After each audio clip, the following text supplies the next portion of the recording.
Hey y'all, so we picked up some apple logs here, but before processing them down, it's become apparent we need to do something about our stacking situation.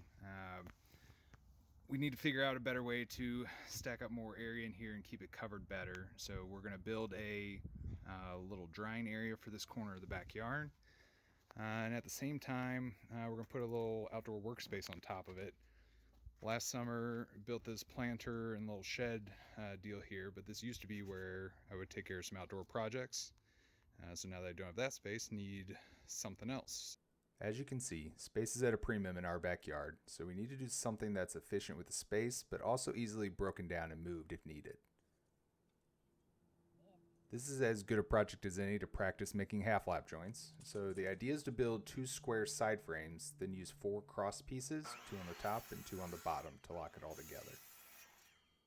To cut the half-lap joints, I used the depth stop on my miter saw to get the rough depth needed, making several cuts between the outside marks, then cleaning it up with the chisel.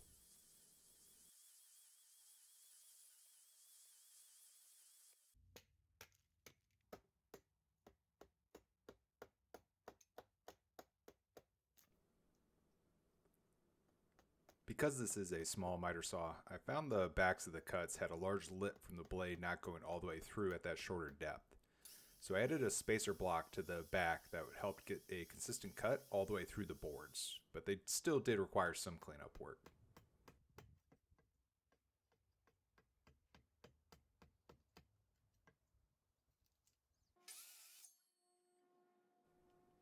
The top will get a piece of 3/4 inch plywood to help lock it all together, but the structure should be pretty sturdy with just the half-lap joints, assuming I get them tight enough.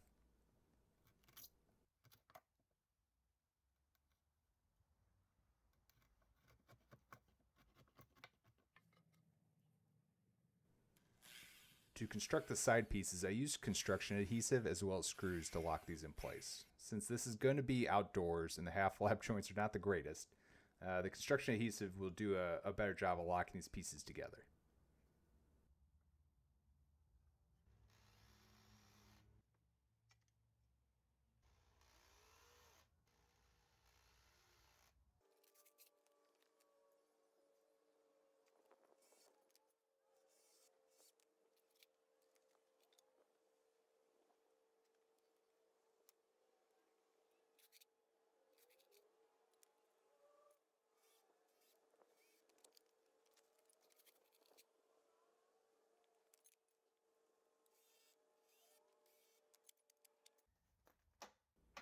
I would love to say all these slid in place, but it actually took close to an hour of fine adjustments with the handsaw and the chisel to get the rough build complete.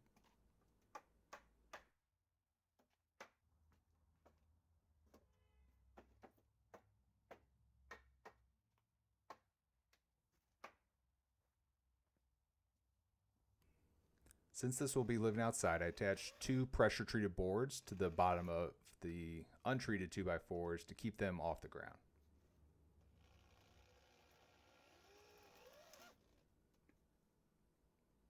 I had more of this deck stain left over as well, so I went ahead and covered the frame in it to help protect it from all the Pacific Northwest moisture. 2 coats of that covered it all nicely. I ended up with maple ply for the top, and it didn't need any stain, so I just went straight to the satin poly coating, and it sure does look great. 1 coat on the bottom, 3 coats on the top so far. I will likely add a few more over the next few days to make sure it stays looking good.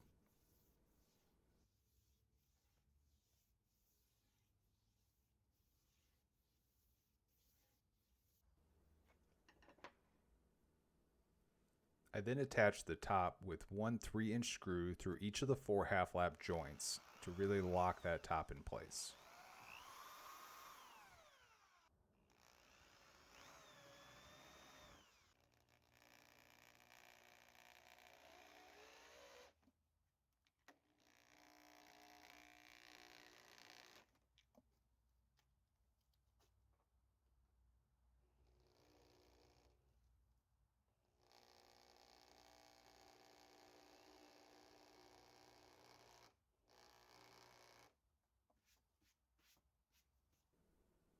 The only thing left to do is restock the bottom and let the drying adventure continue.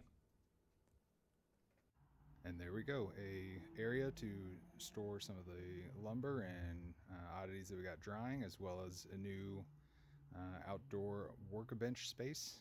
Do still have this roofing that for now I'll just lay on top when I'm not using it, but maybe we'll create some sort of flip top for that in the future. But so far so good. It turned out super stable. 2 coats of the decking on the actual bench, and then lots of coats of poly on the maple ply, and time will tell. We'll see how it stands up. Thank you for watching. Always remember, like, comment, subscribe, and we will see you in the next video. Thanks.